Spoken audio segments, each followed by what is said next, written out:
I'm Keith Lenz. I'm on the faculty at the University of Central Arkansas, and I'm here to talk about good study strategies. So give it a couple more minutes and we will start the presentation.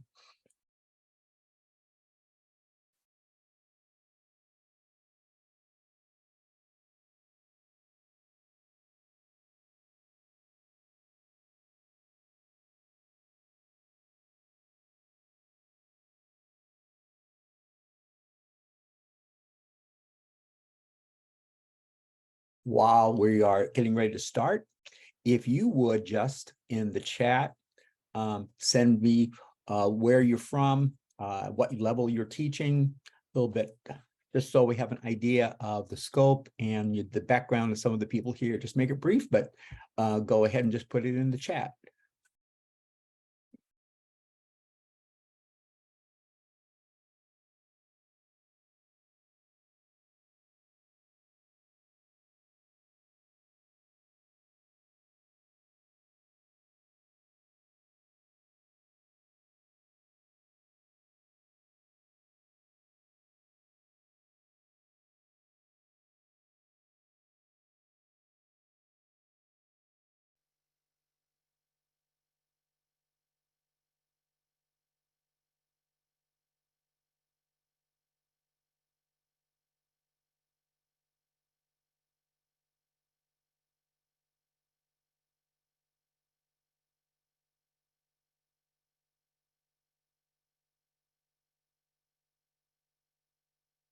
As we get started, let me introduce myself, a little bit about myself and why I think that I have the background to talk about good study strategies. I've been in the special education, both a general ed teacher and a special ed teacher. I've been a special ed teacher since 1976. So I've been around the block when Public Law 9442 came in, implemented in general ed classrooms, implemented in special ed classrooms. I went to the University of Kansas and I got my doctorate there, taught in South Florida for a number of years, then came back to the University of Kansas and was a research scientist there for about 30 years. I also went to science research, SRI International in California, worked there, spent time working with the school districts in Seattle. I am an Illinois, Kansas City, Iowa boy. So that's what was my experience, but touched by Florida and touched by Washington and touched by California. So I know the educational systems that have been growing around the country, and I would want to share that with you. I was one of the developers of the Center for Research on Learning Strategic Instruction Model, and am an author of many of the interventions that the center has published.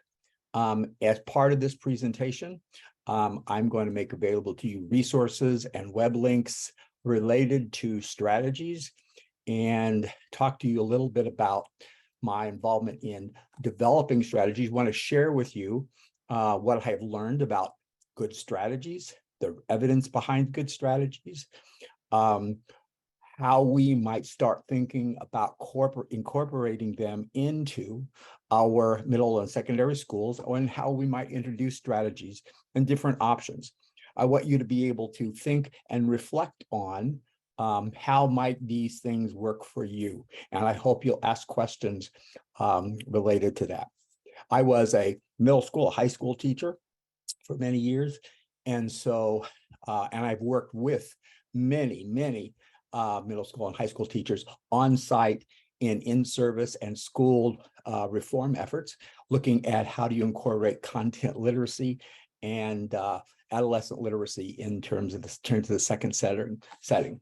So as a history teacher, I know a lot about some of the issues that many secondary teachers face and the likelihood of being able to incorporate good study strategies into secondary classrooms.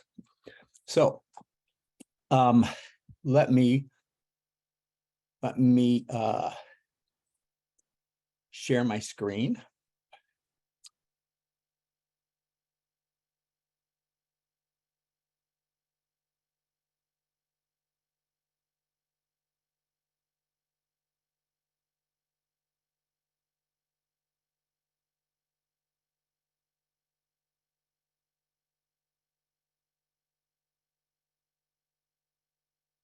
So to start by really asking you to consider UCA as a place to look to pursue your graduate studies. I coordinate the graduate special education programs at UCA.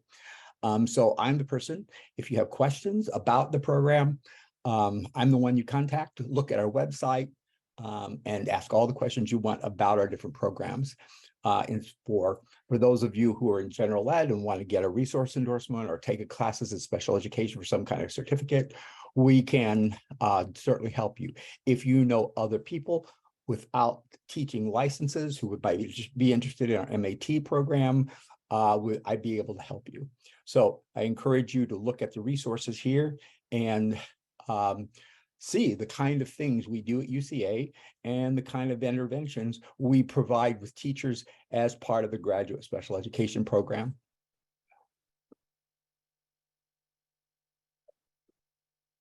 In the chat, we've included the link for the presentation slides today. I probably won't go through all the slides. There's about 100. And so we probably, depending on the activities and what we discuss and your questions, I might skip some, but you'll have the full presentation. Many of the slides provide lots of detail beyond the kind of things that we're going to be talking about in this presentation. So they're a good resource. This presentation is based on a chapter that I just had published this spring on good study strategies in a book on high quality interventions for secondary teachers. So I have included that copy of that chapter in the links here that you can go to if you download the presentation. For information on the UCA program, also in the PowerPoint, this PowerPoint, there's a link for our information on our graduate program. For information about professional development and SIM workshops, and currently those planned for Arkansas, you would contact the UCA Mashburn Center for Learning, Dr. Patty Kohler-Evans and Dr. Renee Calhoun coordinate that project, and they provide professional development across the state, workshops, online classes, and the strategies and interventions that I'll be talking about today. If you want to go to the source for the National Professional Development and Purchasing Materials related to SIM, you go to the KU Center for Research on Learning about the strategic instruction model. For additional SIM instructional materials that support what's about SIM, you can go to Edge Enterprises. All of those links will be in the PowerPoint that you download. So I'm going to be talking about good study strategies. And one of the things that I remember when I was a student, I would have liked to have had someone teach me how to study. I would have liked to have had someone spend more time on good study strategies as opposed to trying to figure it out myself. When my kids were growing up, we spent a lot of time looking at how to study because they weren't taught how to study in their schools. I don't know whether this is good students learn how to study on their own. Students who struggle, students who have poor study strategies usually can't figure it out on their own, and they need someone to assist and guide them. And the more that can be attached to the content they're learning, the better it's going to be. So what we're going to do is talk about what makes a good study strategy and how we might unpack some of these strategies for our kids. This is the session description that y'all signed up with, and so I included it here just for reference. Many of the strategies that I'll be talking about today are discussed or are related to the high leverage practices for inclusive classrooms. This is a publication of the Cedar Center in Florida and the Council for Exceptional Children. It's looking at high leverage practices for inclusive classrooms, which means general ed classrooms with the support of special education within a multi-tiered system, of which RTI is an example of a multi-tiered system of supports. So there are 22 high leverage practices. This book we use in our classes at UCA to integrate practices across our courses. This is also a book, the practices, the state of Arkansas has adopted these and are aligned with the Arkansas standards. So this is an important resource for you to be aware of. These are the high leverage practices that I'll be addressing in this professional development. Many of these things define what good study strategies and how to teach good study strategies.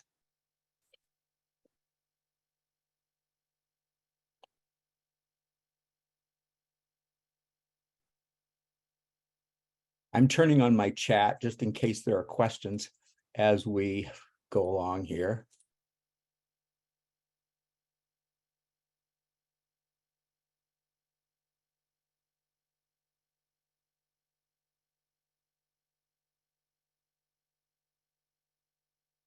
So these are what I would say are the objectives of this professional development. As you will see in this presentation, one of the things that I prefer to use is critical questions rather than objectives. Objectives tend to be more teacher-centered, where questions aligned with objectives make the content more learner-centered. So hopefully by the end of the session, you'll be able to tell me what a good strategy is. How do you teach good strategies? And more important, how do you teach strategically? What study strategies should we teach? What strategies are available to you? What ones are already developed? Because either you can develop your own or you can find ones that are already developed. How does social emotional strategies support study? And how do you implement progress monitoring related to learning good study strategies? One of the inclusive practices in the HLP book is about progress monitoring. And so I wanted to touch upon it in terms of how it's related to progress monitoring within good study strategies. So what is a good study strategy? Well, there are a lot of definitions that we could use for study strategies, but the one that we're going to use here is this one. An individual's approach to a task is called a strategy. Your approach to anything, a coach's approach to football, a soldier or a general's approach to a battle, a government's approach to their economy. In learning, it's the person's approach to a learning task to meet a demand that they have to face. And it's a lot of times when we see a strategy, we'll see a little acronym and a set of steps. And that is part of a strategy, but there are a lot of places where a strategy can fall apart. So we're going to define it as how a person thinks and acts, both their behavior and the cognitive processes. When they're planning, that means getting ready for, executing, doing the task, and then evaluating performance on the task and its outcomes. So a student who is going into a classroom and he knows that this is a history class, he knows that he needs the textbook, he knows that he probably have to take notes, he knows that there's probably information written on the board about assignments or tasks. So how he begins when he goes into that class, how he plans to get ready for that class and what they're going to do. Then when the teacher says, okay, get out and we're going to take notes as I'm talking, or on this film, we're going to stop and I want you to write down what you just heard. And then at the end, as the student is leaving and now they're down the hallway getting ready for the next class, evaluating performance. How did I do? Did I take good notes? Where are my notes? Can I find my notes? Now you got your notes, you take a test and you look at its outcomes. You got a B on the test. I got a C last time. I took better notes today because I was ready. I was there. I took notes. I was able to evaluate whether they were high quality or not, whether I have to change them. And as a result of me being a good strategic learner, I got a better grade on my test. That kind of association is really important, because if we teach strategies, but students don't attribute their success to those strategies, you might ask them, well, why did you get better on the test? I don't know, I got lucky, which means they don't attribute all the work they did to that good strategy performance and their effort they put towards being a good learner. So I want you to think strategy as a very broad thing. What we do is take little mini strategies and integrate them into a strategy system. So the whole process of being ready, getting ready, taking notes, studying, expressing yourself, taking the test, all of that becomes integrated, and they can fail at any place on that integrated set of strategies and skills. Okay, I want you to think about your strategies that you use. I'm going to give you a task. It's called the pattern game. All right. When I show you the task, I want you to find the highest number, and I want you to count down all the way to the lowest number. All right. And I'm only going to give you 1 minute to do it. All right. And then I'll say stop. And then we're going to talk about what you did. All right. Okay. Are you ready?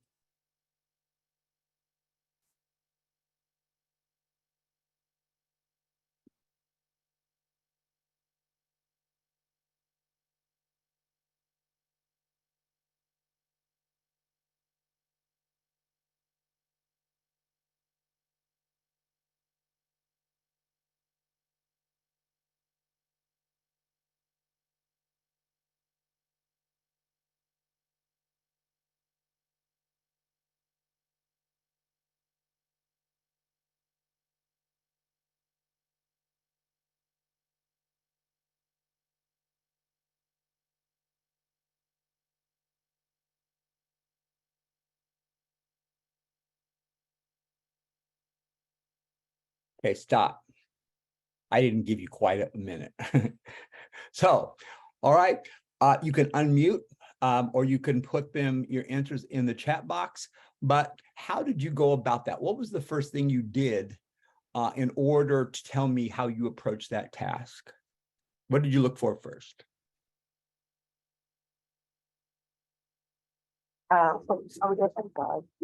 Actually, with me, I started looking for the highest number and the lowest number. And then I started started writing down numbers, and I realized what the pattern was. So I'm just like, okay, this is 1 through 49 or whatever, and just start going from that point. Did you get all the way done to the lowest number? Well, I skipped around, but it's from 49 to 1. Did you see some patterns? I see some people said they look for patterns. What were the patterns you saw? Well, with me, I didn't. I just looked at this. Next time, I'm gonna go back and look at the patterns. Okay. All right. Okay. So some people, I thought it was interesting. She found the highest number. She found the lowest number. Sometimes when I give this task, I say start with the lowest number and count up as high as possible. So I change the task sometimes.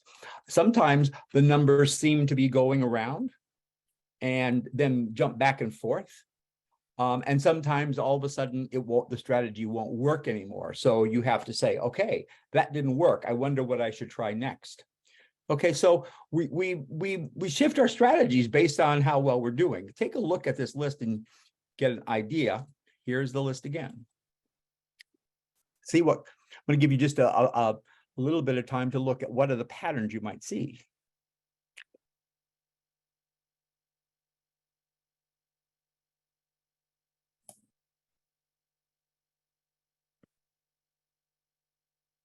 Okay, what patterns do you see there?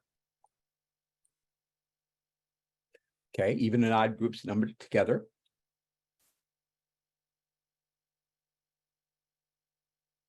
Lowest numbers scattered. Kind of spirals. Okay, very good. Let me take that off so it doesn't distract you here. One of the things that we want to to recognize is that part of our thinking process is that when we do a task, a strategy, we all have a go-to strategy, and then we try it and then we modify it. Kids need to do the same things based on the demand that they have to face, whether it's history class or science class. As they switch classes, their strategy may need to be modified as they go from class to class. So you can teach a generic strategy, but then you have to help them learn how to adapt and modify it. And that's often will contribute to whether the strategy is ultimately successful for the student or not. You know, looking at patterns on those IQ tests. Yes, that's always a challenge. You always wonder, how far can I do the pattern so I can show I'm really smart? So think about this. Chess is a good analogy here. A strategy can be successful or unsuccessful. You might have determined when you're doing those numbers that you were successful, and then all of a sudden it didn't work. Well, this isn't working. The most successful strategy is one that is both effective and efficient. Effect and gets the job done. It means I'm making progress. I did it efficiently. I didn't waste time, but I got it done. Okay, so always remember that everybody has a strategy. It may not be the best strategy. It may not be the most efficient strategy, but it is a strategy. Each student, I don't care how poor a learner or how atypical a learner they have a strategy. It may not be the best strategy. And the best strategy is one that helps them get the job done and it's efficient. Let's take a look at this. Greg and Lynn both studied the names of the presidents and got an A on the test. David and Corey both studied the names of the presidents. They got a D on the test. Okay, who are the most effective learners there? Greg and Lynn, right? Okay, let's take a look at Greg and Lynn. Lynn's mom worked with her for 4 hours to study vocabulary words for the test. Greg studied his vocabulary words by himself for an hour. Who is most efficient? Okay, we all see kids in our class who get A's, but we know those students who work their butts off to get that A versus those students who all they have to do is attend class or study for an hour and they ace it. One of the things that as teachers we have to be aware of is that our job is not just to get them to learn the information, but learn how to be efficient and effective in learning that information. How can we help them? Because I have worked with students who take an hour to read a passage from a textbook and those students who read it within 20 minutes. That student, when they get to college, is not going to be able to sustain that level of efficiency. Our job is for college readiness, success in life, job performance. And if we don't teach them how to be efficient and effective in the tasks that they have to do, they are going to be doomed to fail, regardless of whether they passed our courses or not. So part of our content, every class we teach is an opportunity to become more efficient about how we learn, so that we learn the information as well as learn to be an effective performer. Speaking of tests, I want to make a comment here, though, because one of the areas that I've spent my career looking at is teacher planning. And part of teacher planning is figuring out what should be studied. The elephant in the room is that we can't teach everything we need to teach. And I have a whole nother series of topics and workshops on teacher planning and how we can be more efficient in terms of selecting what should be taught around the standards. We need to think about, we can't teach all the dates, all the names, but we need to be able to teach the hows and whys before those names and dates make sense. In technology, there's a term called GIGO, garbage in, garbage out. And from technology from the 60s, the research, the technology, the technicians in computers were that what you put into a computer may mean that you're going to get garbage out. So the quality of information that you actually enter will affect the outcome. We are all seeing AI look at the quality of information. And if you've done AI, and ask some questions. You've thought some of the information isn't right or is it complete? And every time you ask more questions and clarifications, it learns. And so part of the process of figuring out what's really critical. And this is sort of a little advertisement, is that we spend a lot of time at UCA in our internships and in our classes and in our assessments going through how do you determine high quality content that's not only aligned with standards, but is the content that we need to teach given the amount of time, the diversity we have, the pressure we have, and how do we test that critical content and design assessments around what's really critical in the curriculum. And so one of the things that we've tried to do is align our work to really make it pay off in terms of critical information and how we have special ed teachers and general ed teachers work together to figure that out. So let's turn our attention to how do you teach good study strategies? Now, I haven't talked a lot about what are examples of strategies, and we'll get to that. And then as we talk about how you teach good study strategies, I will be inserting some examples. And then basically, what is strategic teaching? So you can begin thinking about how you might change your professional responsibilities to incorporate more strategic teaching. So first of all, there is a general paradigm for strategic instruction.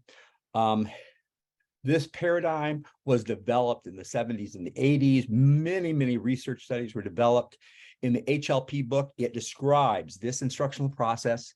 There's another process in terms of strategic teaching that's almost identical to this. And the process is basically right there on your screen. That assessment phase where you obtain commitments, you look at motivation, you describe it with direct, explicit explanations. Model it, I do it, we do it, you do it. Providing verbal practice, which means elaborating on what we're learning, rehearsal. Controlled practice and feedback, which means you give a strategy to a student to practice in easy materials and gradually increase the difficulty of the materials and monitor their progress. Gradually, then you get to the actual textbook or difficult materials, providing group and individual feedback and practice. And then finally, you get to confirming you now know the strategy. You can use in your textbook. And now let's talk about generalization, which means we're going to use this with another book. We're going to use this in another class. We're going to use this in another way. We're going to use this with another format so that they begin to adapt and maintain this strategy they've learned. Because we never want to teach a strategy in a way that they only do it one way, because sure enough, they're going to be working on that strategy and they're going to find out that something in that textbook doesn't align with how you taught them to use that study strategy. So this is the general process that we use. It's been modified many times, but in general, this is the mindset about strategy instruction. One of the other mindsets important in terms of strategy instruction is what we call the knowledge about what we know, or implicit knowledge and explicit knowledge. Now, when I say implicit knowledge, I try to monitor this all the time, and sometimes I do a good job and sometimes I don't do a good job. And just knowing that is an important realization about what you teach someone. Implicit knowledge is implied. It may be suggested or it may be hinted at, but it's not actually stated or explained. I have found myself that I will explain something, but then when I ask someone to tell me it back, there are all kinds of holes that I'm looking for that they aren't saying. And I realize it was the way I presented the information that caused those holes, because I figured, oh, I assume they knew that, or I assume they made that connection, and they didn't. And so if I'm so fluent, I want to teach information and I don't even think about the little information that supports what I'm trying to say. But often individuals who are fluent have a lot of implicit knowledge, but they forget to surface their insights about that knowledge that they unconsciously use as they present information to others. Experts may assume that this implicit knowledge is common knowledge when it's not. And as a general ed teacher, as a history teacher, as a special ed teacher, I know that I needed to work on making my presentations more explicit. What is explicit knowledge? Explicit knowledge is described in a manner that doesn't leave anything in doubt or needing further explanation or interpretation. When your goal is to be more explicit, the explanation increases the amount of details provided. When we try to be more explicit, we're intentionally trying to surface our implicit knowledge in order to provide critical insights about what we know. I have never seen a teacher who couldn't be more explicit. Usually it is, well, and as a special ed teacher and as a history teacher, since I've been in both shoes, as a special ed teacher in a co-teaching situation, I have played the role of a special ed student in a classroom or a low achieving student or a student, and I will model raising my hand to ask questions about more details, about clarification, things that I thought, I don't know that, but they assume I do. So as a co-teacher, I often sit in groups with kids. I play the role of a student. I ask questions. I model how to ask questions to get more explicit information if a teacher does not do that. So as we teach strategies, the more explicit we are about what to do, how to think, what social skills we need, how we deal with frustrations, the more that strategy will be more effective. However, sometimes direct instruction can be too much. If you provide very explicit instruction to struggling learners, we should be concerned that this type of instruction can become tedious and overwhelming. And so what we try to do is the strategies that we do teach, we package them in a way where the steps are brief, but then we teach them details behind the steps. There's mnemonics to help them remember. And so the design and the packaging and the unique instruction delivery going through in instructional stages becomes a way where we handle that explicitness and that level of detail. So there's two approaches to implementation I want to talk to you about.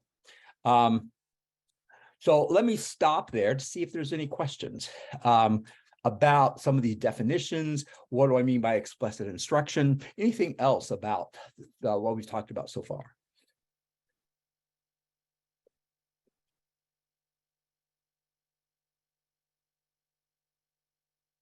Thank you.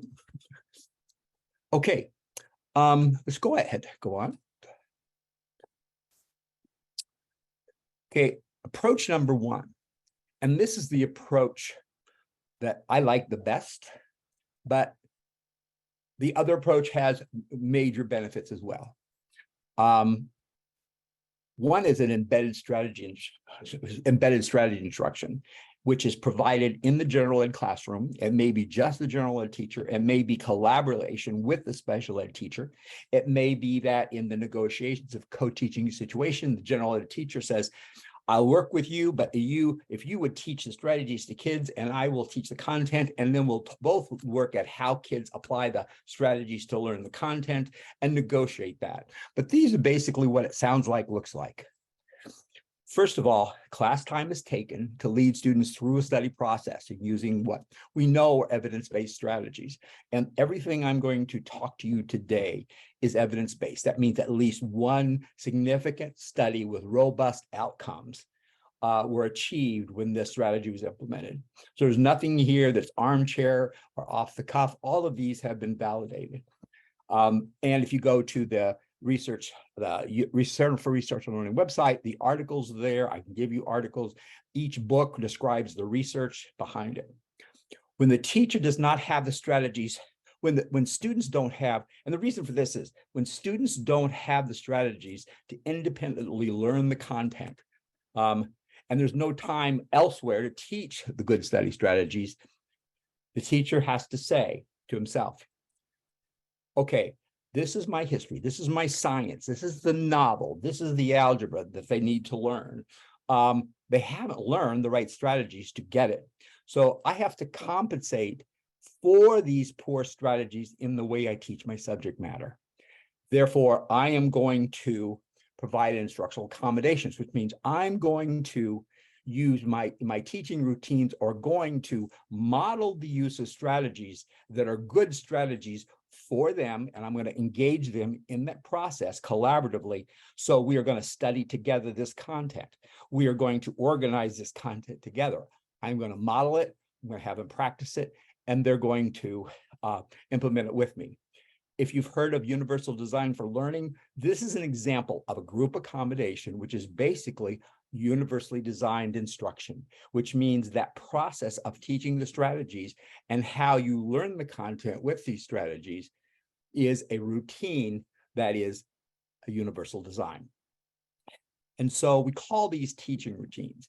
Teaching routines are things a teacher does in their instructional routines that compensate for the fact that they don't have good strategies on their own, with the goal of gradually getting to learn those strategies for independent use. So here's what it might sound like, all right? A little script I created for you. The first thing we need to do is take a look at the information and organize or format it so that it is in a form that's easy to learn. Let's see, the information can be put into the form of a list. The title of the list is vertebrates. So we should write that up, display it. What items should be put on this list? And from the class, I might generate this list. Great. This is how we're going to make lists in this class with an underlining headings and items underneath. Okay, I want you to write this in your notes. The list format is one format we're going to use. A list title, list items, and we're going to underline the list heading. List heading is the main idea, and the list items are the supporting details for what we need to learn. So there's our list. Now, at that list, we could, if we have to learn that list, we could invite the students. We could work with them to create mnemonic devices. We could talk about what they define each one, what's involved with each one, characteristics. But we start with this big list to organize our thinking.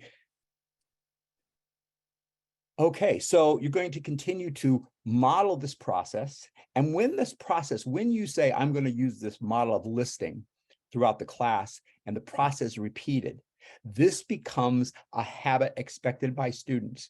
You're modeling it, you're showing them, and they're creating this list on a regular basis.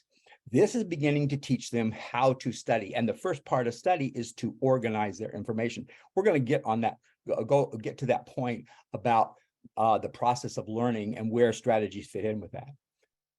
So here we go in terms of this transition.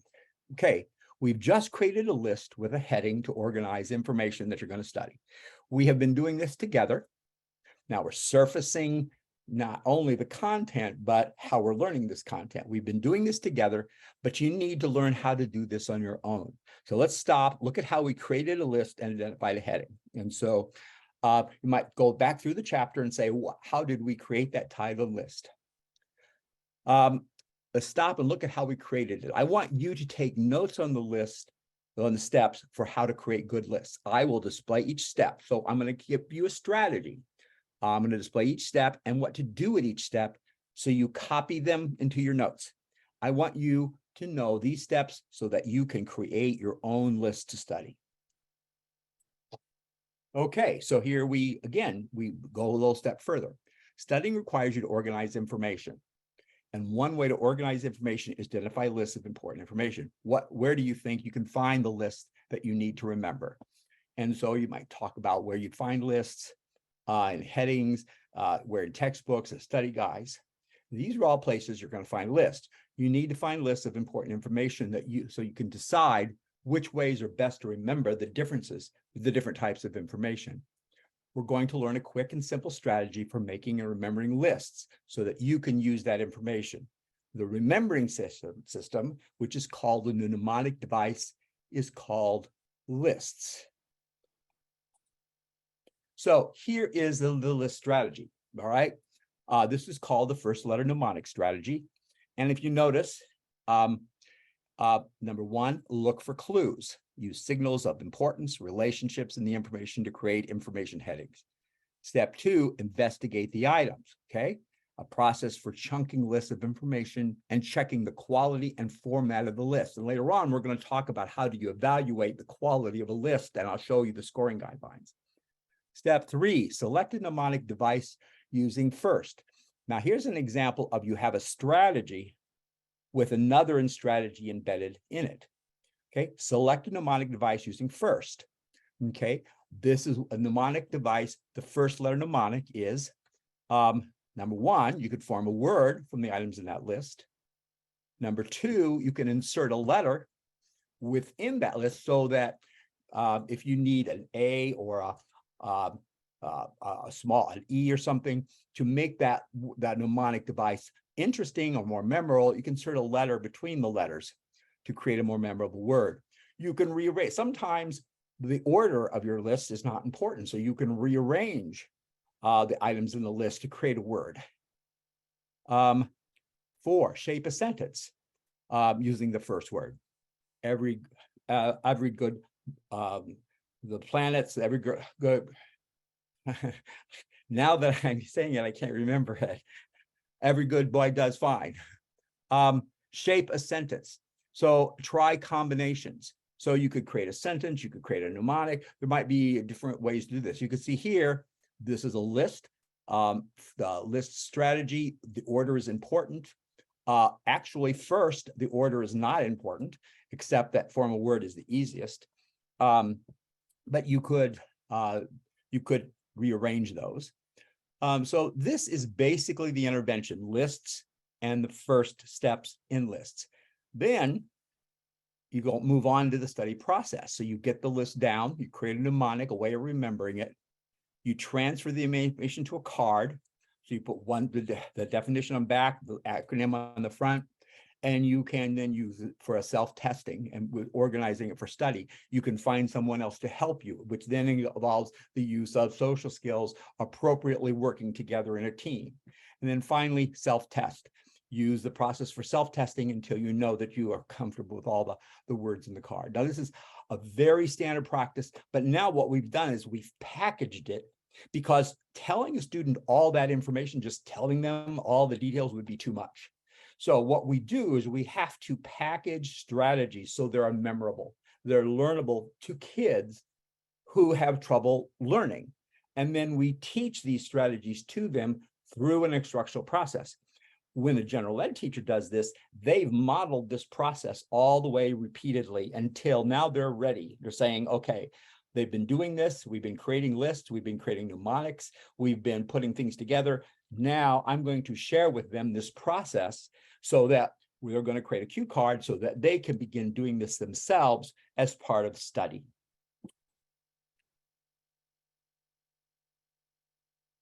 Okay, so the first approach is embedding strategy instruction in the general ed classroom by gradually making it a teaching routine and then unpacking it and gradually surfacing the underlying strategy. So whereas it starts out as a teaching routine that a teacher uses to make sure they're learning the content, because kids who don't have skills and strategies are going to fail unless we provide some kind of accommodation to make that information accessible, and helping them walk through the study process is that way. Approach 2 is different. Approach 2 is, okay, our general ed classrooms are not going to be integrating these strategies, or maybe some of them will, but we need to have a separate setting, a separate way, a venue for teaching the strategy. So here, a teacher in a separate setting surfaces the knowledge of how to create lists to prepare for the use of additional, more specific strategies. This approach, wait a minute here. Okay, so that slide's out of order. This is a summary of approach 1. And it really means that we can either, a general ed teacher can collaboratively teach this, or one can teach it. The degree of success of this is the teacher has to be willing to devote that amount of time within that classroom. So this is a summary of approach 1. So approach 2 is in that separate setting. So approach 2 is, rather than being embedded, direct explicit instruction is provided in the effective strategy. So as a teacher for the first letter mnemonic, I would say, all right, I'm going to see how well you do on creating lists. I want you to study these 2 pages here of this textbook, and I want to give you a test over it. I want you to put all your notes that you're going to use to study, and I'm going to give you a few minutes to study, and then I'm going to give you a test. I give them the test. I look at their notes. There's no lists. There's no mnemonics. They don't have a study strategy. So I take that back to them and say, this is how you approach this task of studying. I have a better strategy for you. Let me describe it for you and teach it to you. And we make a commitment to learn. And then we talk to the student about learning a strategy. We give them practice in creating lists and different textbooks. We have them practice creating mnemonics. We teach them the mnemonic strategy. Takes a couple of weeks to do this. And then we start having them practice. And then we start saying, now let's use this strategy in your history book. Let's go to your history class. Today, I want you to take notes. I want you to come back here. I want you to create your lists. So the special ed or support teacher, because this doesn't have to be in just a special ed classroom. It could be in another setting. It could be part of the curriculum in the language arts. It could be part of the science. It could be a unit somewhere. It could be in a strategies class. It doesn't make any difference. But the point is, if we're going to intensively teach the strategy, what setting should it be in, and which kids in our school would profit from this? Sometimes these programs are in after-school programs or in special online classes that students take. It's been very creative. These strategies have also been used at the college level to support athletes to help them academically eligible, or students who begin their freshman year to help them become successful within the college setting. So there's been a wide use of applications, and this separate class setting allows it to be intensively about that special ed or support class teacher has to promote generalization to the students' classes so that they begin using this process and then bringing back and reporting their successes back to the instructional setting so they can get feedback and they can start maintaining this over time. And I've worked with teachers where we develop maintenance plans for kids, checking on their use of these strategies a year after the class. This is the manual for first letter mnemonic strategy. And I only show you this manual, not to say go buy this manual. That's not my goal here. The goal is to let you know that these manuals provide explicit details on how you describe it, how you model it, practice materials, a variety of things, so that you're not having to develop strategies on your own. And that even though we package that strategy in a cute little mnemonic called lists and first, really behind each one of those steps is a lot of detailed instruction, explicit instruction. We create the mnemonic and the set of steps to make it easier for the student to remember. That's the packaging element that makes explicit instruction easier than just telling them all of this. And so within this strategy class, this manual, which I have right here, this manual goes through and explicitly has these as chapters in it, where you go through it very explicitly, step by step, stage by stage, to teach the strategy to students.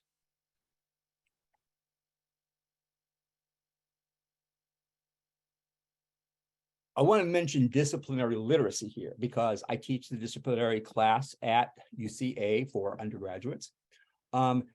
And I want to make a very important point here.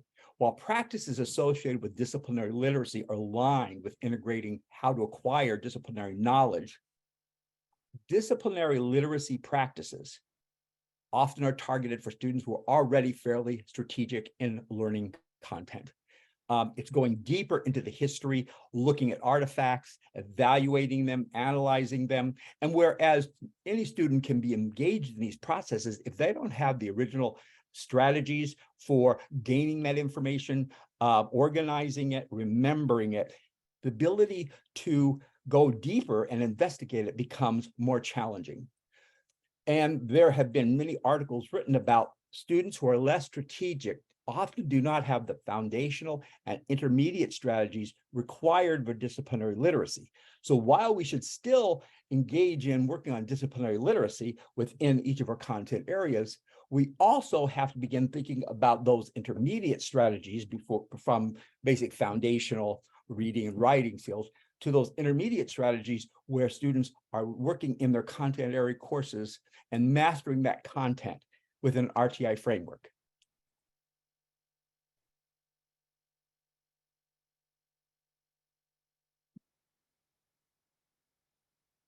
Amanda says, this has always been my argument for our SPED students. No, it is the issue is many students who are not in special education need these intermediate strategies as well. One of many of you may know this, maybe you don't, but the Mashburn Center offers an extreme reading program, which teaches some of the intermediate strategies required for adolescent literacy in order to profit from attention to disciplinary literacy. So think about this a minute, all right? We've already had Amanda weigh in on this. Which approaches or combination of the approaches might work in your schools? What sounds like something that would work or wouldn't work? I'll give you a chance to contribute to the chat.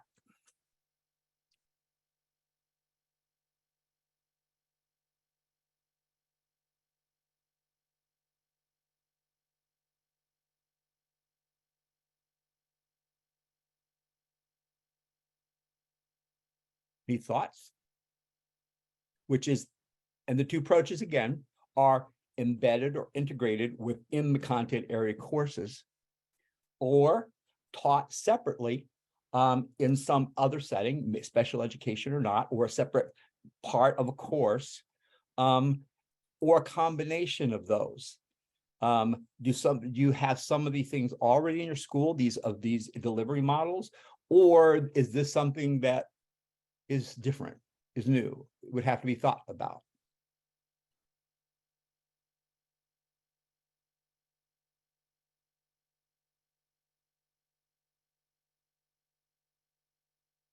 Okay.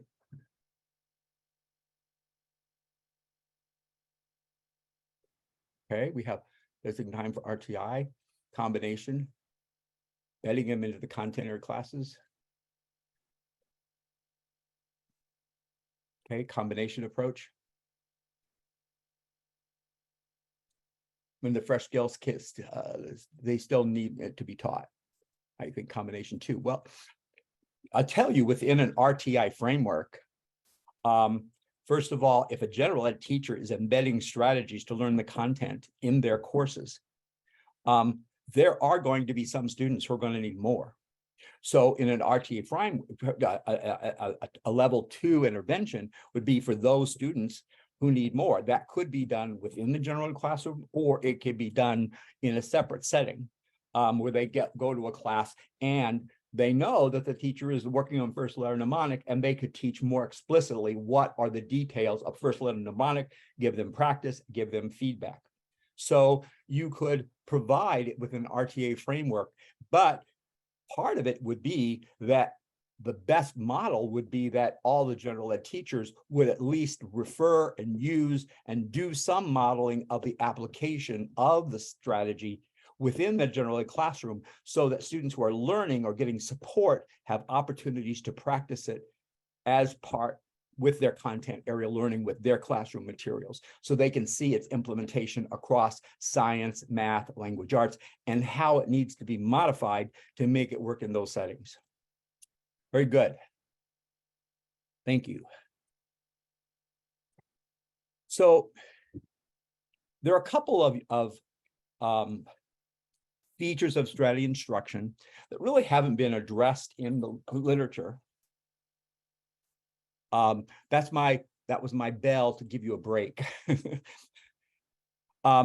There's a couple of features of strategy instruction that really is emerging in the research of things that we haven't really been focused on, that we need to be more focused on in terms of, well, we got an approach, we have an instructional approach of delivery, we have an instructional methodology, we have a model for packaging strategies, so students who can't handle all that detail can have it packaged that they can remember. But we also need to know that good strategies, students need to be more intentional. it needs to be more instruction, it needs to be thorough, contextually appropriate, and needs to promote generalization. And we're going to take a short break right now. And when we come back, I'm going to say a few words about each of those things and what I mean by those things for use. So we're going to stop for 5 minutes, stretch, go to the restroom, do what you need to do. And I have here that it is about 5 minutes to 3. And so what we're going to do is come back about 3 o'clock.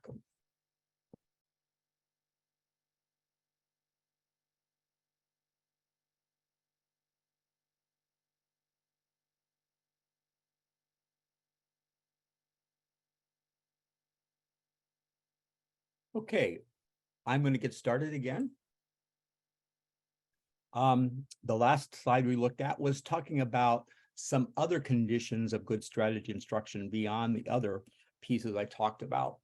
And so I'm going to talk about each one really briefly now.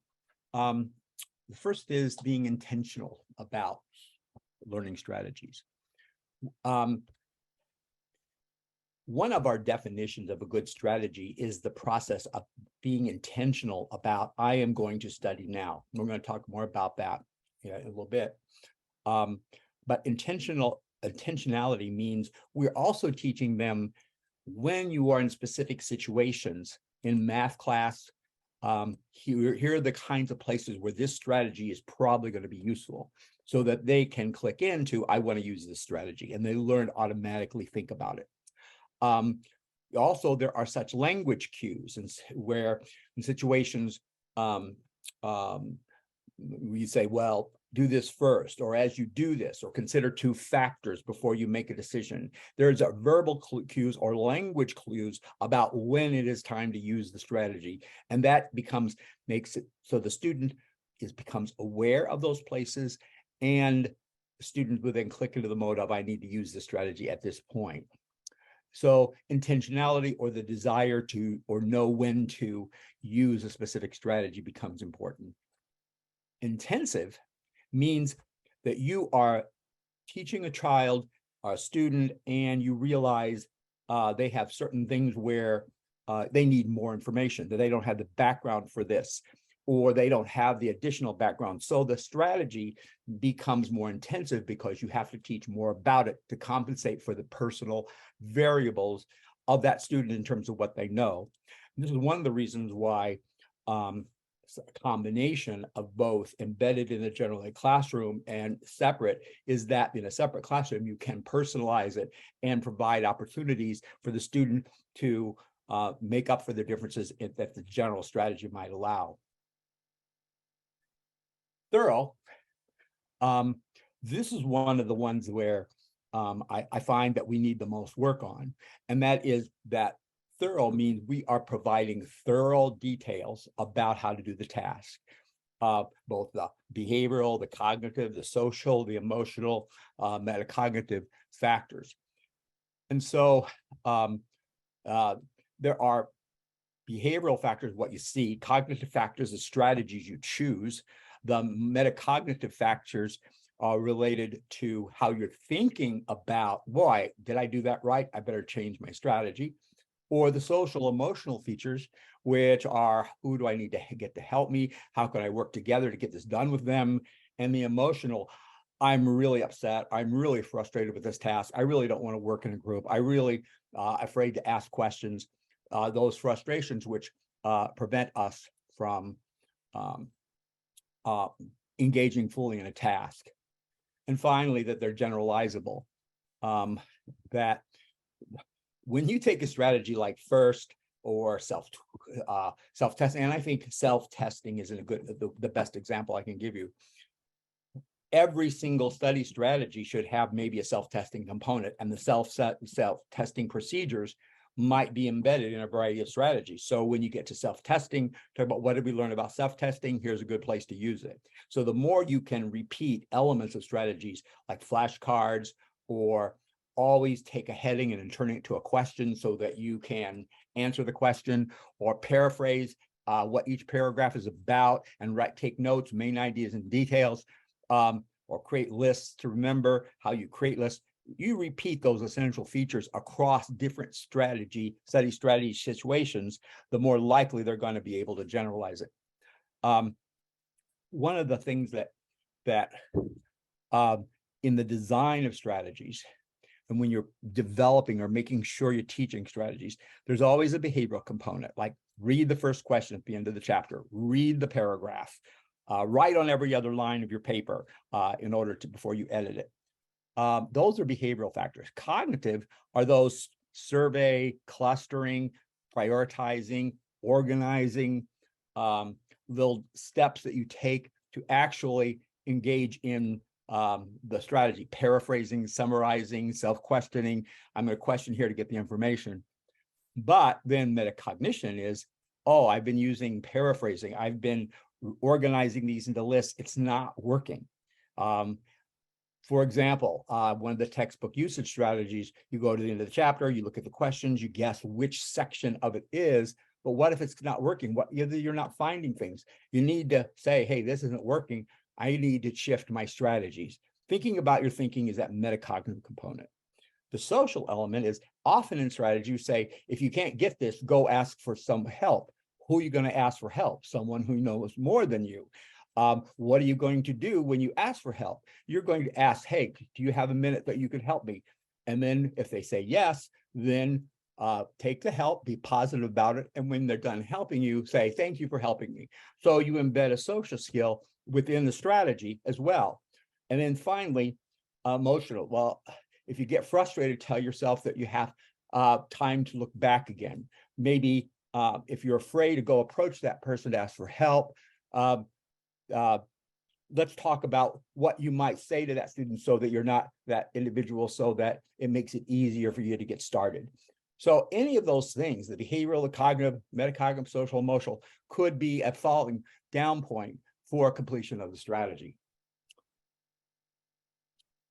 Okay, so now what study strategies should we teach?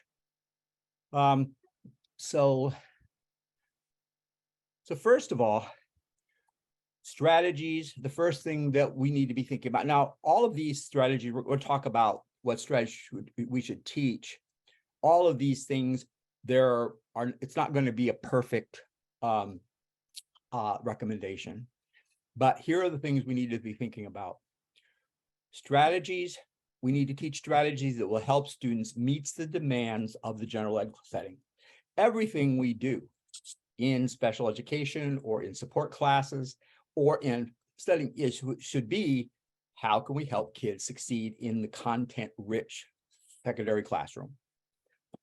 So in order to do that, what are kids demanded to do to define their success? Well, doing well on tests, studying, making sure they get the information, making sure they get the information right away.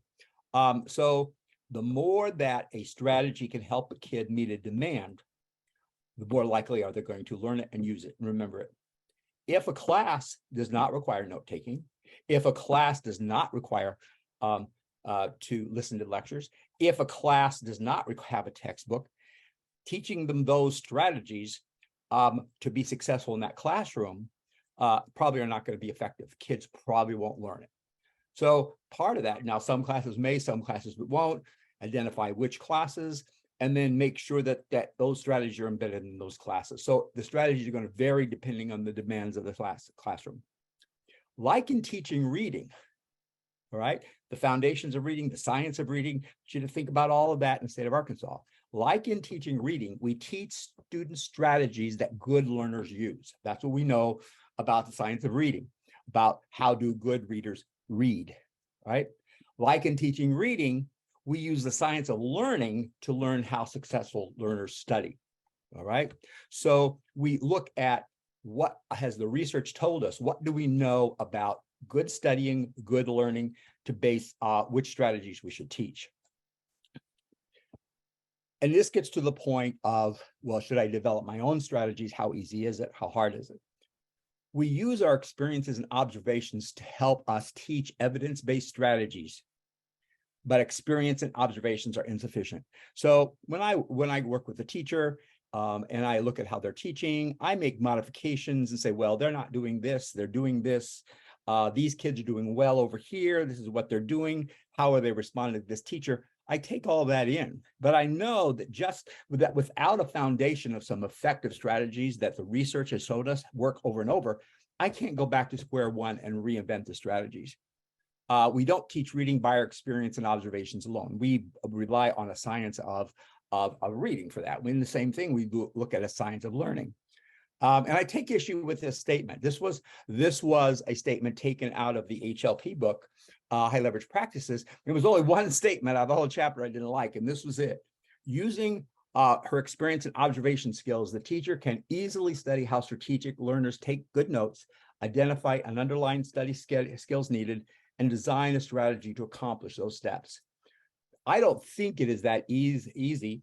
And in looking at the research and the strategies and what works, I would suggest you build on what we already know, and then you use your observation experiences to fine tune it and refine it.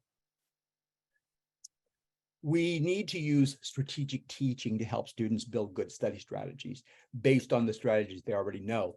If some of you may be familiar with the term strategic tutoring, I use strategic teaching. And in strategic teaching, what you do is you give a kid a task, like take notes, take a test, whatever it might be, to study, to perform a task.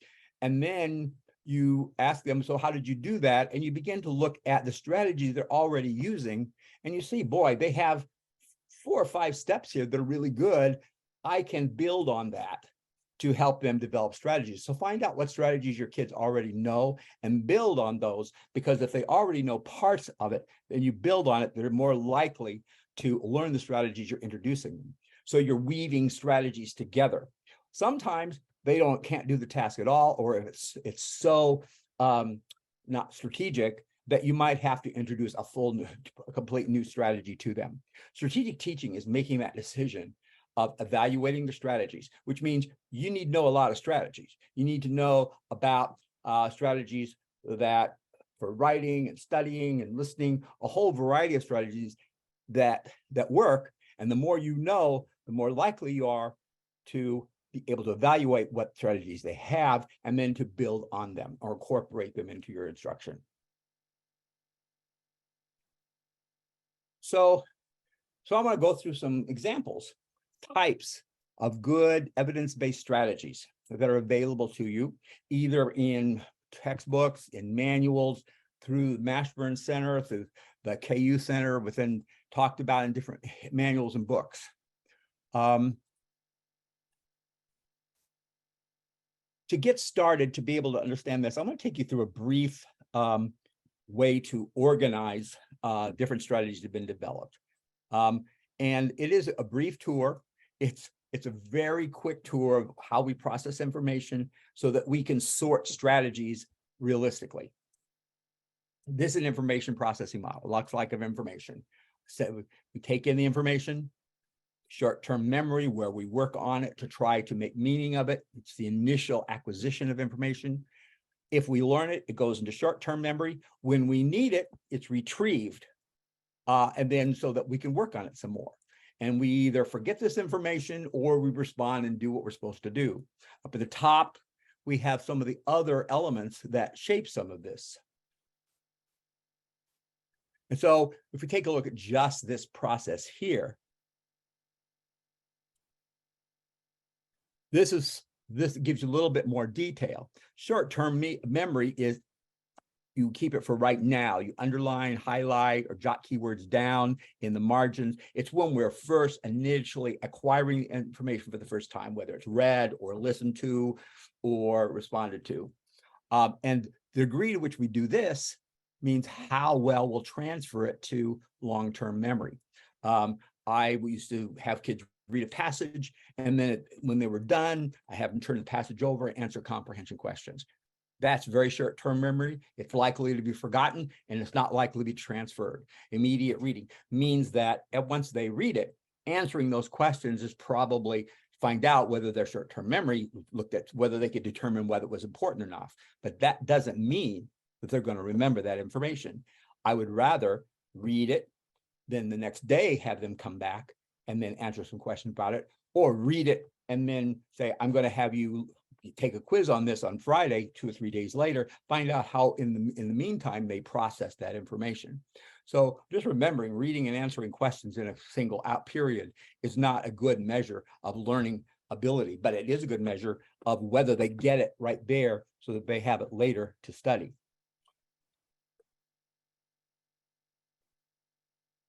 So this top part here deals with a lot of those strategies that affect this. We rehearse, we think about it.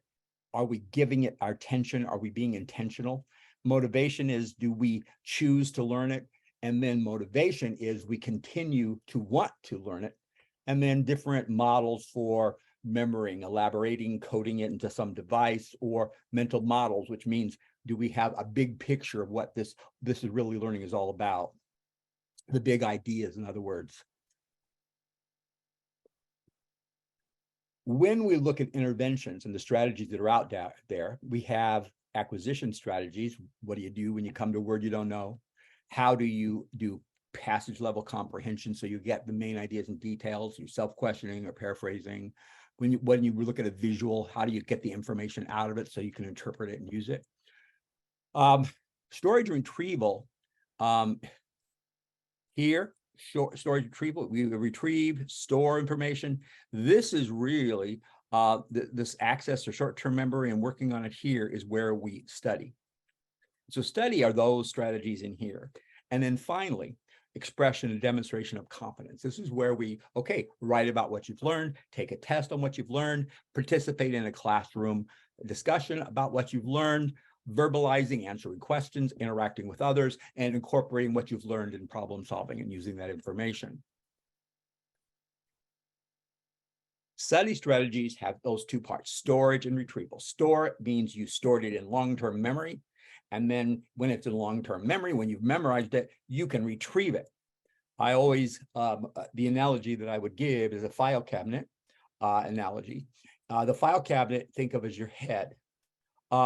Each drawer represents a compartment of information or type of knowledge.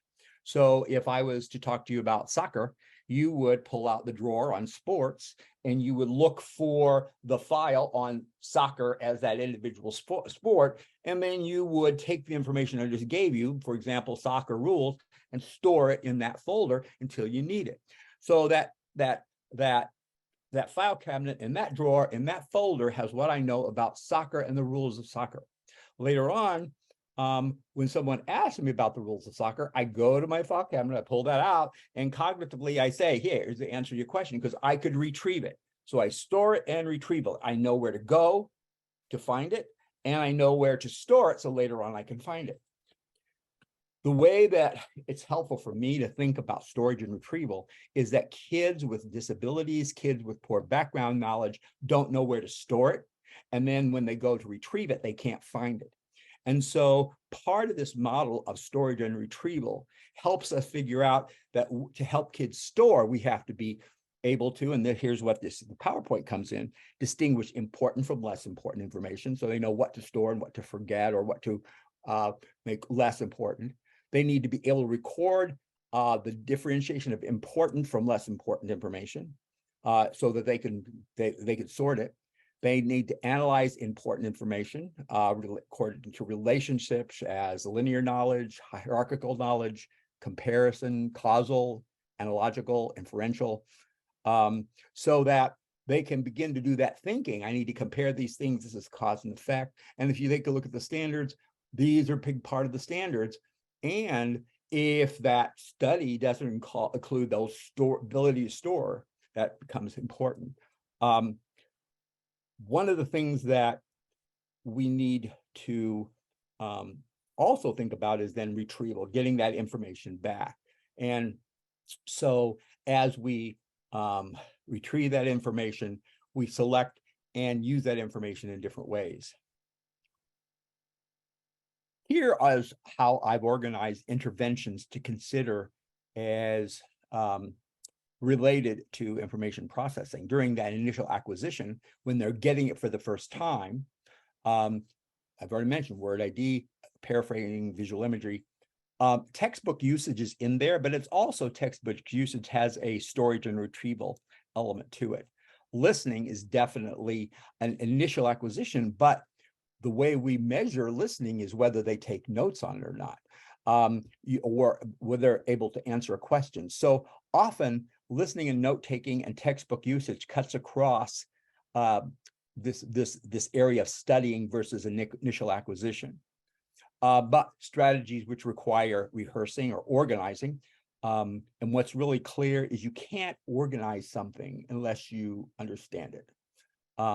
That becomes critical because if a presentation is not organized, if the teacher doesn't point to the organization or make it explicit, then the student has to do it on their own. And that for many students who don't have the background knowledge, can't do it because organization means you have categories to organize.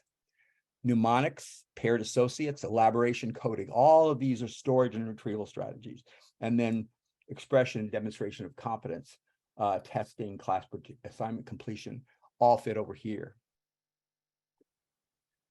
This model is also helpful when we're looking at shaping IEPs and accommodations and setting goals for studying, because if a student has atypical acquisition strategies or deficits there, that means that they're not going to have the information to study and they're not going to be able to express it. And so they're going to need accommodations or additional instruction in these two.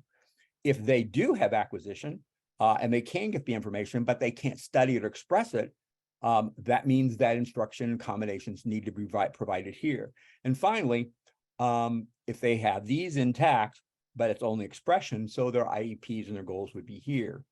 I see many teachers making accommodations only on the test and the expression side, not on the other two sides, and often not in the study side. So what would be accommodations to support studying if they don't have study strategies?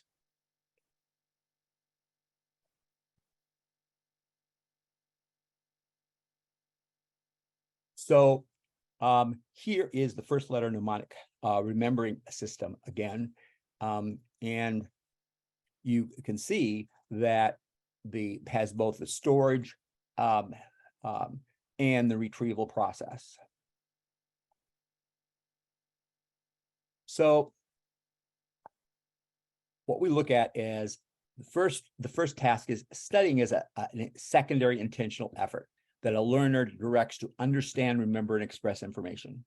The primary intentional effort is required when the learner chooses to allow the initial introduction or acquisition of information in and allows it to choose to learn it. So we read the passage. You got all three correct. Studying is, I now know the information in this passage is important for my safety. I'm going to give this test a chance. So studying doesn't happen until you choose to actually intend to do it for a purpose. And that has to be, the teacher has to help with that. So one of the strategies I want to talk about is the listening and note-taking strategy. And because I want to show you how the system of strategies works. This has been tested at both the high school and the college level. There's 4 lessons to the strategy. Lesson 1, focus on teaching students a strategy about what to listen for as class begins. Includes teaching students how to recognize different types of cues that might signal attention, importance, structure, and relationships. So the more relationships that teachers can surface, that provides clues to the student to take notes. These cues include identifying mannerisms of the presenter, introductory cues, big idea questions, sequential cues, summarizing cues, as well as verbal cues to show emphasis based on repeating to draw attention to specific information. All of these become part of identifying the information to record.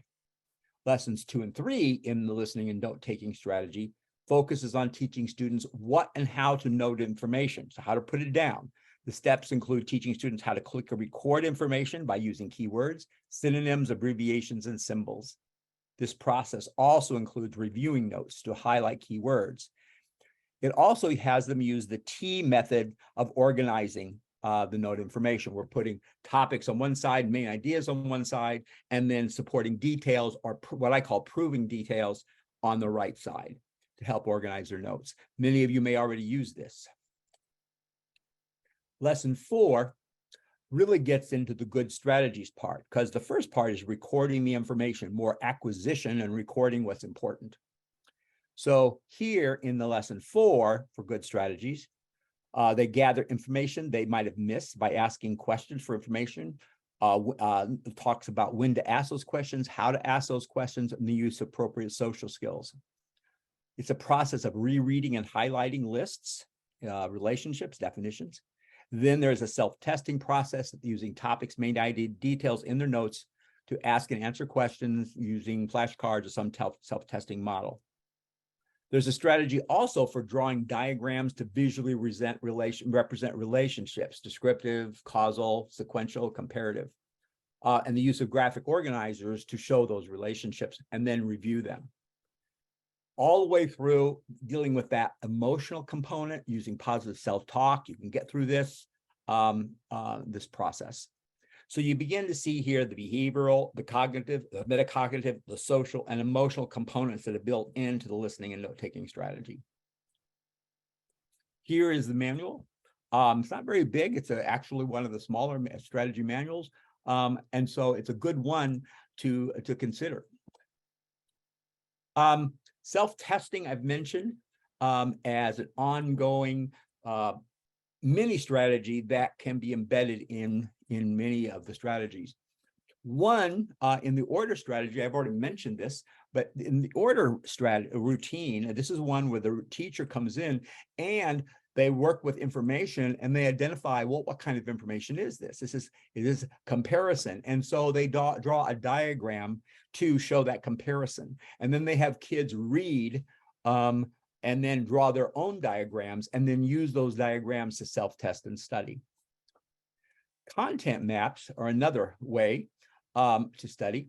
And in content maps, you have a topic, and then you have the components of the topic. And then between, what are the language clues that show the relationship, so a student can talk through it. So what is personification? Personification is about giving human qualities. You give human qualities to create sensory images. And you create them for objects or you create them for ideas. And so it gives a way for the student to describe or walk through verbally the information about personification. So here might be the dialogue in a chain prompted by a content map. Okay, what is this lesson about? Personification. Well, what is personification? Personification is about giving human qualities to something. How do we give human qualities to something? We create a sensory image for or an object or idea. And so if you notice, the questions are created around the topic of, well, what are giving human qualities? What are sensory images? How do you conduct personal examination of yourself about the feelings or moods or behaviors that you want to give to an object? And so what would be a good set of steps for personifying something? And then here are the steps. So these content maps allow great questioning because the questions are always embedded in above with the answers below. The whole idea of using these content maps is it's difficult to organize something you don't understand. Organization requires a learner to identify patterns of information. The ability to identify patterns is dependent on the learner's background knowledge and their capacity to make associations, and the ability to link new information to prior information in meaningful ways. So for example, here is a set of graphic organizers really at a high level of complexity. And so it starts out with the topics for the unit. These are based on the national science standards, and it's on chemical reactions. So here are topics of the unit. Within this organizer here, this is called a unit organizer. Matter and its interactions is about chemical reactions and understanding, and that it has the types 3 understandings that are going to be in this unit. And then here are the unit self-test questions. And they're used for self-test questions because we pose them and then we answer them as part of self-testing. Here is a graphic organizer on a question. So if you, what happens to the motion of particles of a substance when it is heated or cooled? Here is the question. What do we need to know to answer this question? What are the supporting questions we need to ask ourselves in order to get to a good answer to this question? What are the answers to this question? What is the main idea answer here? In a nutshell, what is the answer to that question?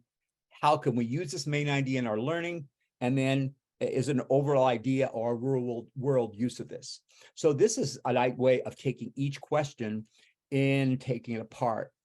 This question exploration guide was designed specifically to help kids prepare for tests.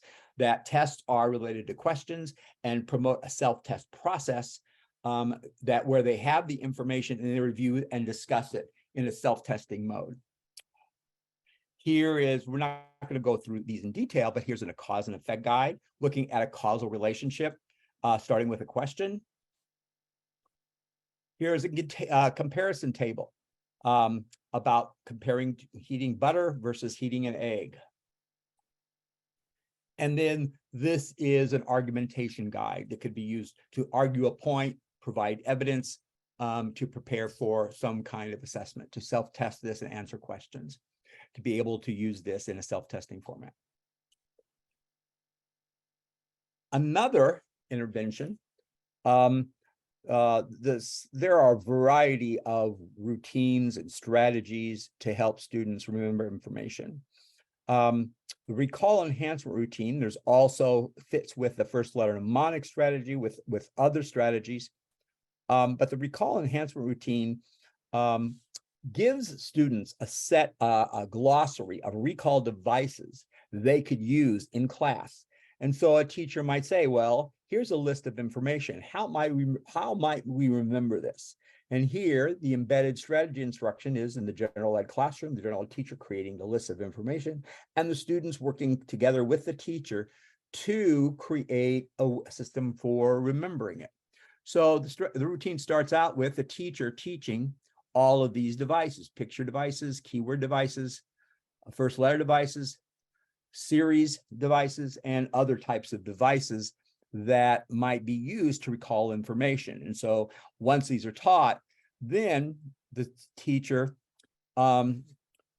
presents the strategy for the routine. First of all, we format the information we're going to recall into a list with a good heading. We analyze the information and decide what kind of memory device should we use. We create a recall device for that information, picking from the glossary. Then we move on to other kind of memory techniques. One is tie it together with a story, so we make elaboration and association with something that we find familiar. Then we organize some questions for self-testing, and then we develop a study plan. So these, we use a variety of the devices. And so here's an example. Here's a worksheet, the recall device worksheet. Format the information, analyze the information, create the recall device, tie it together, organize some questions, and then review the plan. So here is on this worksheet here, we have classes of fishes. We have bony fishes, we have jawless fishes, and we have cartilage fishes.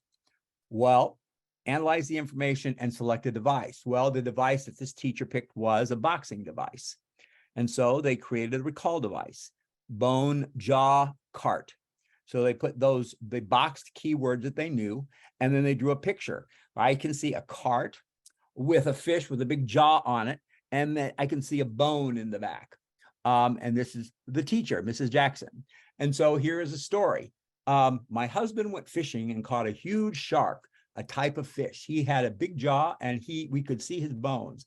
I wanted to show him to all of my students, so I took him to class in a cart. He was too heavy for me to carry. I got the words jaw, bone, and cart by looking for the little words found in the 3 items in our list. Be sure to remember the longer words for each of these short words. So organize some questions for self-study. What are the 3 classes of fishes? Describe the 3 classes of fishes. Compare and contrast the 3 classes of fishes. And then partners will study together on September 15th. So a plan to implement this self-test study. So here's an example of a way that could be naturally embedded in content area instruction. If you have lists, have kids work together to create devices, pick the device, create a way to study, and then plan how they're going to study together for the unit test. One of the things that the recall enhancement routine does uses the peg word example. So you have a 1 is a gun, 2 is a shoe, 3 is a tree, and then you use those peg words. I see a gun firing an apple at a wall. And these are a list of things we need to remember to buy at the grocery store. And so apple, milk, eggs, how can I remember that? And so peg word device is used. So this is a technique that's used. However, there's a strategy that kind of puts a lot of these peg words and associations and stories together. And then that's the links vocabulary strategy. This is a strategy that's used both at a graduate, undergraduate level to teach memory devices within our classes. And it has lists the parts, the term and the definition to the word you want to remember, the vocabulary word. And there's a lot of evidence behind the effectiveness of this strategy. You identify a reminding word, you note a linking story, tell a story, you create a picture. So the kids draw a picture to associate, and then they practice, they self-test. So this is what it looks like. So the term, Palisades. So here's an important term. Can't do this with every vocabulary, but what are the most critical terms that we need to remember? It's a line of steep cliffs along a river or an ocean, okay? Then, once we have the term and the definition, we come up with a reminding word, a word that sounds similar to the new term. It could be part of the word. So pal from Palisades, I know pal. I create a story. So I think my pal, Joe, drove from the cliff into the ocean. All right, so we have a linking story we have the cliff, we have Powell going off of the cliff into the ocean. So this memory device provides a visual link for the story. So we have a reminding word, we have a story for elaboration, we have a visual link. And then the student self-tests. Here's a linking table so the kids can work on doing the strategy on keywords. This is used both as a routine where a class and a teacher work together to figure out the reminding words, but it's also taught as a strategy where the kids use it independently and go through these steps.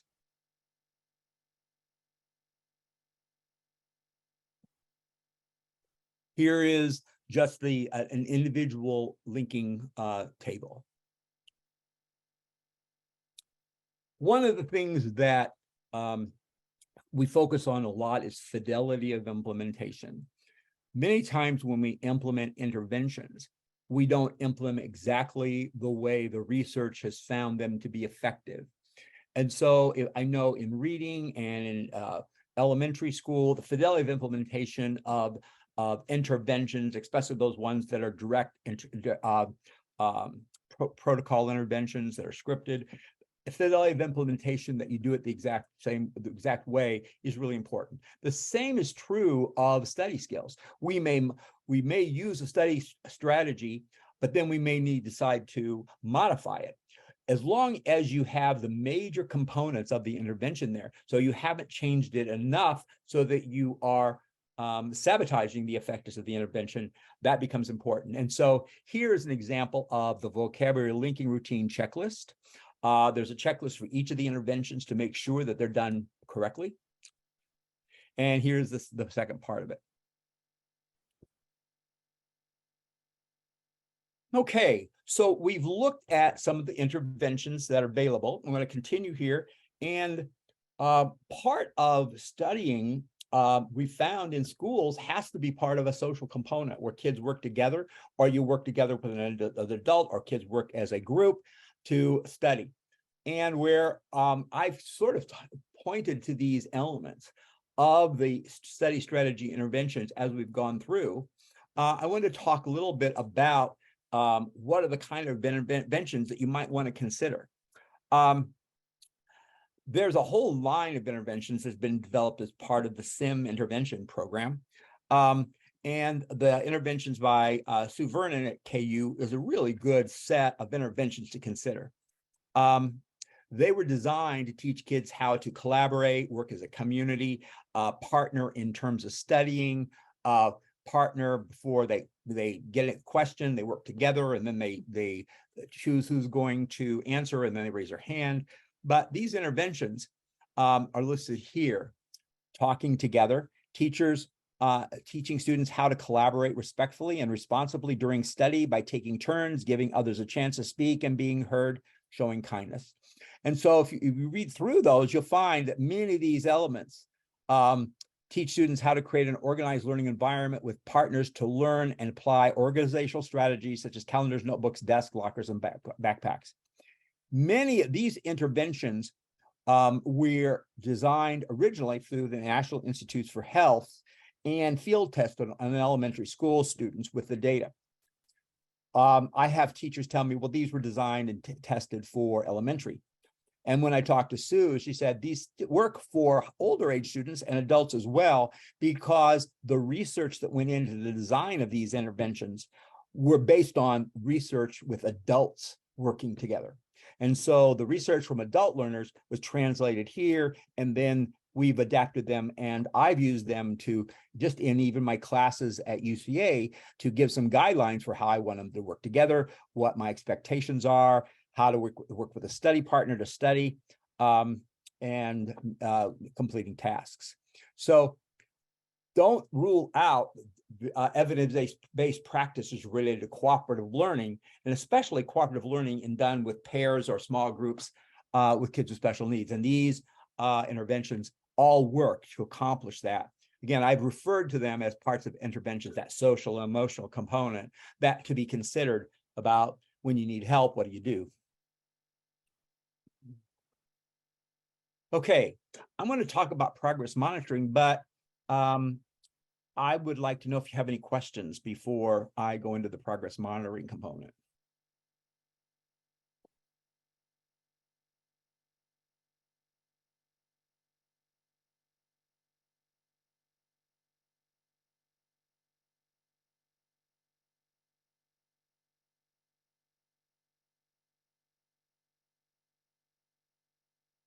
Okay, I'm going to move forward. If you have questions, pop them in the chat, and I will try to watch that and respond to them as I can.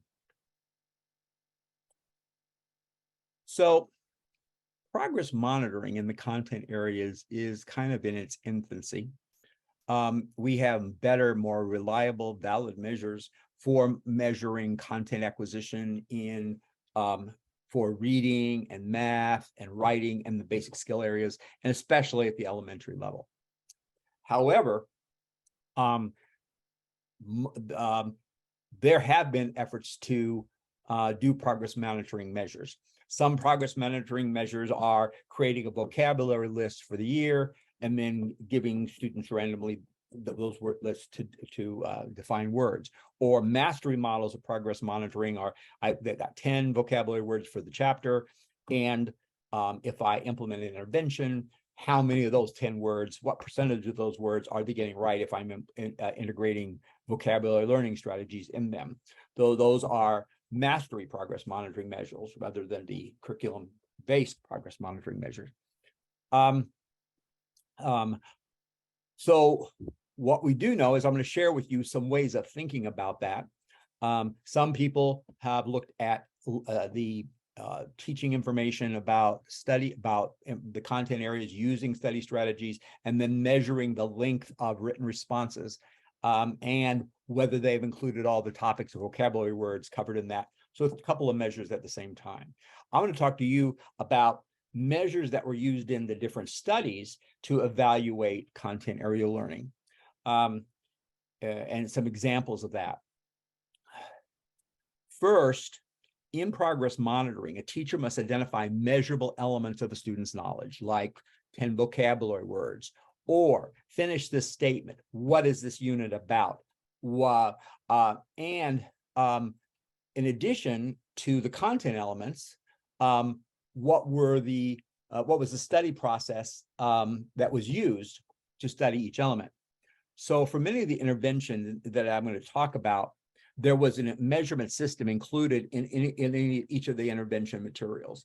So for example, in the link strategy, they gave the students 10 words per chapter and had them taught the links vocabulary. And then on the test, what percentage of those words did they get correct when the teacher implemented the links vocabulary intervention? There's often a checklist created on what constitutes good student performance. Let me share with you a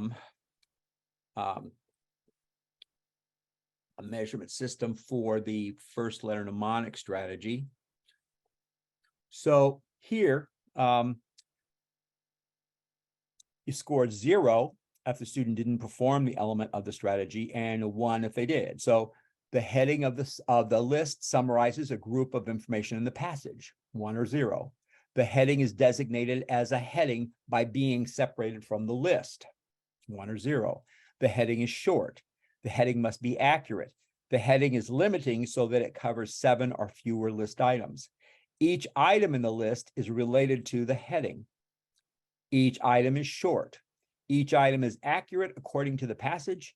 Each item must be useful, meaningful to understanding the passage, and each item must be repetitive.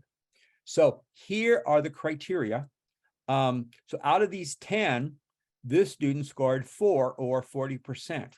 All of these criteria this criteria was developed based on problems and mistakes that students, both normally achieving and students with disabilities, performed when they were developing lists and creating mnemonics. And so here's the feedback that was given for each of these items. But the point, and to correct that, to improve, but the point here is that it was measurable, and therefore you could chart this on a progress graph. And if you remember, the strategy here was the steps of the first letter mnemonic strategy. When you come up with a progress measuring system for studying, 2 measures are needed. One measures the strategy being used, like the links vocabulary strategy. And within the links vocabulary strategy, there was criteria for high quality production of that linking table. In the first strategy, you had those 10 points on what makes up a good list. The second measure is used to evaluate the student's test performance. So if they got 40% on their strategy performance on first, what was their test performance in learning the information or producing lists in their notes or answering questions related to lists on their tests? So 2 measures here, a strategy measure and a content measure, a strategy or process measure and a product or content measure. So that second measure focuses on how well the strategy, or the process measure focuses on how the strategy for creating good lists affects the student's test performance, or the content measure. Since passages are selected that include identifiable lists of information, questions for the following test questions might serve as test prompts. What are the parts of the digestive system? What are the types of blood vessels? What are the defenses against diseases? So the student score is the percentage of correct items generated. Here is an example of a progress monitoring chart. So baseline. So the test score or the product score, or how many questions, whether they got the information correct, is scored here on this line. The list score, did they make good lists, is represented on this line. So we have our baseline. Then we implement the intervention. We implement the intervention for creating good lists, just lists. Here, once we do that, we see a slight bump, and we get increase in test scores, and we see that they are doing pretty good at creating lists, but their test scores still are not into the passing area, all right, even though they did well. And Within interventions where you affect studying, you want to have a robust change so that the kid begins to pass the test or gets to at least a passing score or as high a score as they can get. So really right now, this isn't sufficient for us to stop the intervention. So what we do is we add lists or the first letter mnemonic. So here they can create lists. Now, can they create mnemonics out of those lists? So we teach them how to create mnemonics. Here we see the score on creating mnemonics. Here's their test score, and here is their quality of their list score. So you can see here that they score significantly higher than over in baseline. And we could say that we have monitored the progress, we've adjusted our interventions, we've added the appropriate interventions or accommodations or whatever we use for the intervention until we get to the score level that we would like. So progress monitoring is new enough in our schools today. Inclusive, that high leverage practice in inclusive classrooms in every single chapter provides as a progress monitoring example. Progress monitoring hasn't been used at the secondary level like this very often.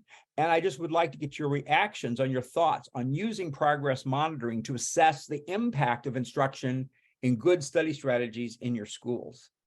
Do you have any comments that you would like to add to the chat or questions you would like us to raise verbally?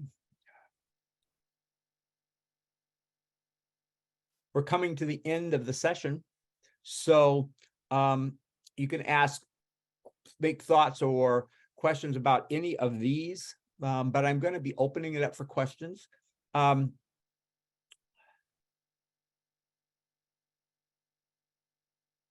so the conclusion is we know a lot about study strategies. We know a lot about progress monitoring now. We should be able to implement this in our middle school and secondary classrooms. We should be able to collaboratively figure out the approach, the combination, or the models that we want to implement. We should be able to identify the kind of strategies and study strategies that we want to incorporate, realizing that there are strategies related to acquiring the information and expressing that information.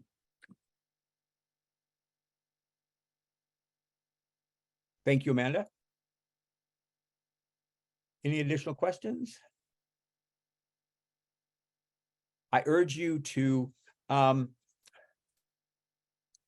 you, Jan. Again, I'm putting here are these resources about getting the interventions and professional development, UCA graduate school application. Here are the questions that we started with today. What's a good strategy? How do you teach good strategies? How do you teach strategically? What should we teach? What are the available strategies, social emotional strategies, and implementing progress monitoring? I hope you can answer those questions. This is the textbook that the chapter in good study strategies is included, and there is a link to the chapter for you. And I want you to consider UCA for additional graduate schoolwork. And so I'll continue to answer questions until you're happy.